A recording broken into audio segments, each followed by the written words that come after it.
Good morning, Year 6. I hope you're well and have had a good break. Today, in our English session, we're going to be thinking about another poem relating to World War One. We're going to look at some of the skills and the devices that were used by the poet, and we're going to think about how it was structured as well. The poem we're looking at today is a poem called Trench Duty. Okay? We'll look at it and we'll think particularly about metaphor in a few minutes. To be successful today, we need to read that poem, read Trench Duty. We need to consider the messages that were being delivered by the poet when he wrote it. We need to think about the different devices and why he chose to use those different devices within his poetry.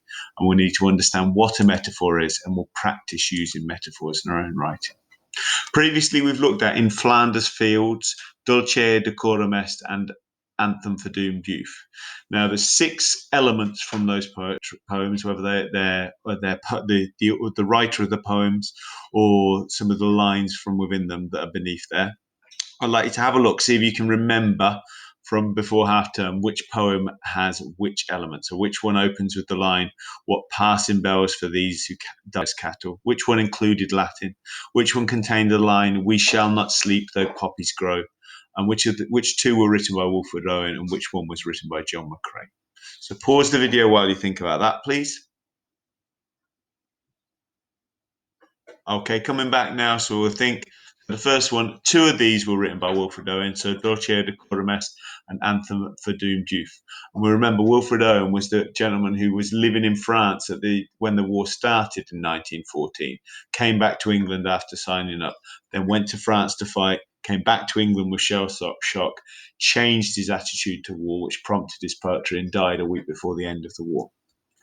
John McCrae was the writer of In Flanders Field. Dulce Decorum Est, so that final line, "It's noble to die for your country," or "There's nothing," was this final line which was used as a patriotic line by many people at home in England. But by the end of it, Wilfred Owen was using it as a kind of weapon against the patriots. He thought they were wrong. It's not noble to die for your country. There is something more noble. Flanders Field then has that "We shall not sleep though poppies grow" line within it, and Anthem for Doomed Youth has "What passing bells for these who die as cattle." Okay, so we've got those different poems that we looked at before half term. And today we're going to be looking at a poem that contains the word bombardment. Now, if we look at the image, we can see that bombardment is this kind of idea of somewhere being heavily bombed, lots of bombs happening in a location. And it's this continuous attack, bomb shells, which are smaller devices, and other missiles, but continually come into a place. So when we say a bombardment, even if we use it not in a military setting, but in the idea, I'm being bombarded with emails or something like that, it means there's more than one, there's more than two, there's many, and they keep coming and they keep coming. Bombardment then means something keeps happening. The word parts then, bombardment, and bombus is the Latin for buzzing or booming. Okay, so what doesn't mean bomb exactly back then in the time when people spoke Latin, but bombardment, the link to Latin, as many of the words that we look at do. We can see then those trenches in World War One where a bomb has landed, and that's why the land is exploding upwards because of the bombardment of shells and the bombardment of weaponry. It means pounding or shelling. So if we keep pounding on a door, we keep banging on a door. We don't do it once. We pound on a door.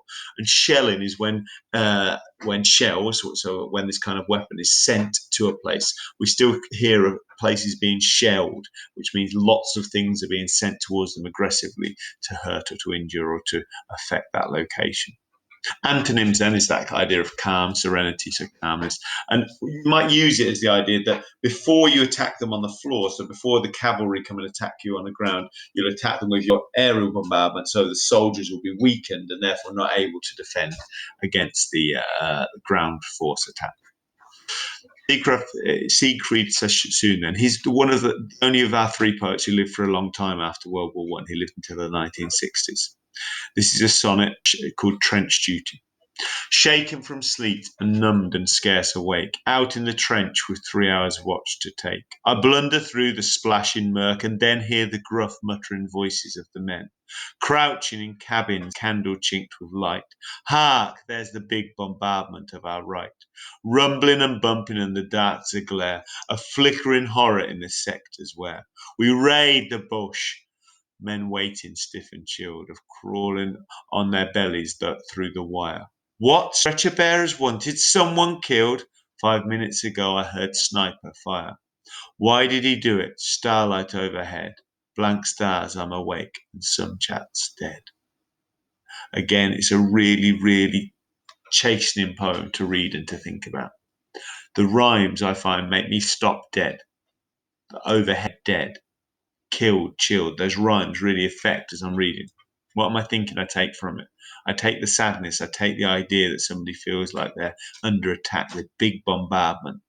The rumbling and the bumping, that sound-based language. Can we remember what that's called? Let's look at the structure of it. Let's look at how many lines it's got. So we can see it's in awake, take, all. So these rhymes, then, men, light, right, glare, where, killed, wire and fire. Or we've got killed and wire, then killed and fire, and then overhead and dead. Some of these rhymes are in a pattern where they rhyme with the next line. Some of them miss a line before they rhyme. Okay, you can see that we've got 4 lines, so that's another 4 lines and another 4 lines. So those 4 line groups are called quatrains. Those groups of 4 lines are called quatrains, and at the end we end with those 2 lines. Sorry, the highlighting's gone a bit astray. The last 2 lines, why did he do it, and then blank stars are that rhyming couplet that we finish on. 3 devices that feature in the poem. Then I'll read it to you, and you see if you can identify some alliteration, some metaphor, and some onomatopoeia. So thinking about those sound words. Shaken from sleep, and numbed and scarce awake, out in the trench with 3 hours' watch to take. I blunder through the splashing murk, and then hear the gruff but muttering voices of the men. Crouching in cabins, candle chinked with light. Hark, there's the big bombardment on our right. Rumbling and bumping, and the dark's a glare of flickering horror in the sectors where we raid the Boche, the men waiting stiff and chilled, or crawling on their bellies through the wire. What? Stretcher bearers wanted someone killed. 5 minutes ago, I heard sniper fire. Why did he do a sniper fire? Why did he do it? Starlight overhead. Blank stars, I'm wide awake, and some chap's dead. That word a actually in the 12th line, a sniper fire, is really important. You've got these 12 or 14 lines, so the 12th one where it says a sniper fire. It doesn't say I hear sniper fire, it says I hear a sniper fire. And that leads to the question, the next line of why did he do it? It's about the sniper, the individual shooting other people from afar, because that's what a sniper did and does. But now our poet Seacrest so soon wants to understand what prompted him to do this shooting. So within it, have you spotted any alliteration? It should be on rumbling and bumping. Not alliteration though, that is onomatopoeia, isn't it? So that rumbling and bumping is this idea of the sound of the fighting, so rumbling and bumping. We've then got alliteration, so we can see shaken from sleep.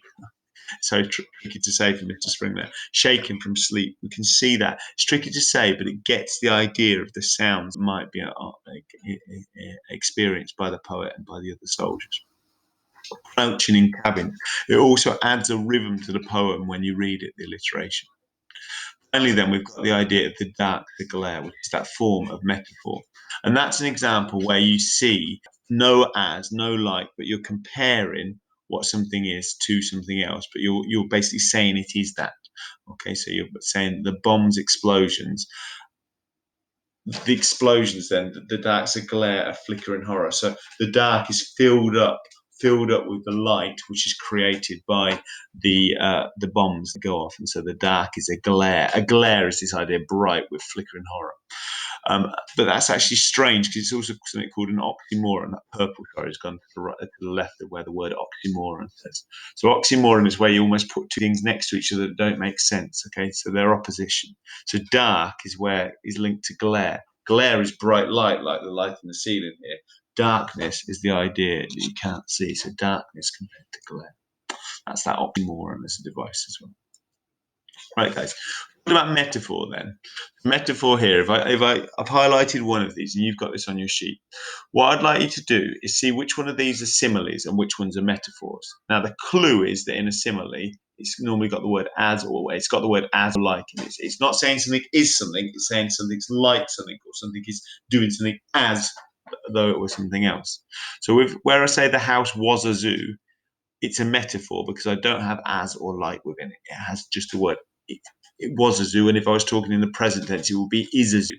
Now, I could say that for many times about my house, not because my children are literally animals, but because their behaviour is somewhat animalistic sometimes in terms of how they run around and how they eat messily and things. So if you say somewhere is a zoo, you don't actually mean that it's Twycross and people walk around feeding monkeys in cages, but you're making a point about the environment where you're sat. So can you do that first to distinguish between metaphor and simile, please? And we're going to think about some other metaphors. So if I've got the idea of he is a pig, like I say with my children being animals, if I describe my son as a pig, I don't actually mean he's got a twiddly tail and he's got a bit of a nose that pushes into his face and he walks around on trotters. What do I mean about him, do you think? What do I mean if I say somebody's a pig? If somebody said I'm a pig, is it a compliment? It's not, is it? It's a criticism. Normally, somebody eats anything because pigs are very undiscerning in their choice of food, or it might mean that they roll around in mud, so they're quite messy and dirty. Okay, so if you're describing somebody as a pig, it normally means that they eat a lot or that they're very untidy. Now, what I'd like you to do is you've got these different metaphors, and the next one is the camel is the ship of the desert. And what I'd like you to do next to each of these metaphors is to try and explain the meaning. So the camel is the ship of the desert. Does that mean that camels have sails on? Or does it mean something? If I think back to my Victorian work, what did ships do? What did ships enable Britain to do? To trade with other countries. They could carry things around, couldn't they, from place to place? What do camels do with things in the desert? Camels, because of their water or their capacity to walk for a long time, they're able to carry things, aren't they? So why are they like a ship of the desert? Have a think about each one. Try and write an explanation for those metaphors next to them, please. Then I'd like you to think about how you could be a poet. You're starting to be a poet now. You're starting to think about how, as a wartime soldier, you could write metaphors. So we've got this one from our poem today. The dark's a glare, a flickering horror in the sectors where we raid the Boche. The dark's a glare. So we've got the idea that it is dark, but it's bright. And it's bright. It's the night's lightened up of this horror. Now, what is the trench? I know the trench is where they stay. So is the trench a home or is the trench a bed? What is the trench? What is the trench? What's a safe place or what's a horrible place? What's a place they associate with horror? What could you say the machine guns are? I know they're weapons. That's literally true. But as a metaphor, what are they? Are they attackers? What do they do? What's the gas? The gas that hurts their eyes, their skin, their bodies, that kills them, that hurts their lungs. What is the gas? What is shell shock that Wilfred Owen experienced? Can you write metaphors for these? Try and think of your own. Armchair patriots, we've heard this expression from Wilfred Owen. These people who thought that young men should go off to war. Dulce decorum est. It's good for you to go to war. It's nothing so noble. What do they think of them now? These poets, when they've gone and fought in this war, where they and their friends are getting shot at by machine guns, where mustard and chlorine gas is being chucked at them, do they think it's nothing so noble to die for your country, or do they think that armchair patriots are wrong? And if they're wrong, what could they describe them as? Armchair patriots are what? Try and think how you could extend some metaphor. Try and think about what you could say the trench is. Is it a happy place? Is it a sad place? And if it's an unhappy place, what other unhappy place would somebody have been in their life? Is it a cell because it keeps them in? What is it? Try and think about that. Okay, guys. So, as I say, the metaphor simile sheet, the explanation for those metaphors, and then finally writing your own metaphor. Sorry, that last one's come up a bit blurry on this, but it is neat on the sheet, so you should be able to do it. I look forward to reading those. I'm really excited to read the type of poems you're going to write. Thank you very much for your attention, and I hope you've had a good break and enjoyed coming back today. Thanks, guys. See you soon.